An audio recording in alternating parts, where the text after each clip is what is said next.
夜落锅一夜飘，一夜离面又出刀。这首打油诗生动描绘山西人削面时的功夫和气魄。现在台湾有传人，因为这样的面才会长，才会薄，扛在手上有幅度，这个面只能够保鲜1天而已，所以没有卖完就丢了。张仁谦一家全是虔诚的关帝信徒，远赴山西拜师，只求一口到底。我牛肉再怎么会卤，也不容易出名，所以只能够在面上面动手脚。就好像我要来台湾跟人家学煮蛋炒饭，就是这么容易的东西，怎么要学嘞？削刀也是关键，别人没有这把刀，这把刀我自己做的。这个地方你可以摸摸看，就很光滑，有没有？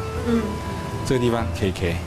乍看之下很简单，可是我也做了很多把失败的，我没有一技之长，我就靠这一把刀。每天削14个钟头，张仁谦回忆，刀下功夫扎实讲究，而面条也讲究色香味，加入竹炭破出美丽花纹。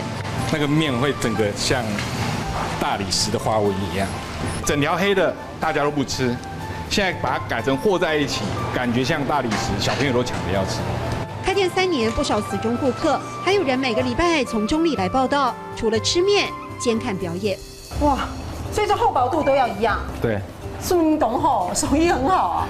花时间练习。哦，亚威 Hockey Q， 这要学多久？大萨某空装，要看每个人不一样。每个人不一样，对不对？你自己学多久？我学了2个半月。每天这样？对。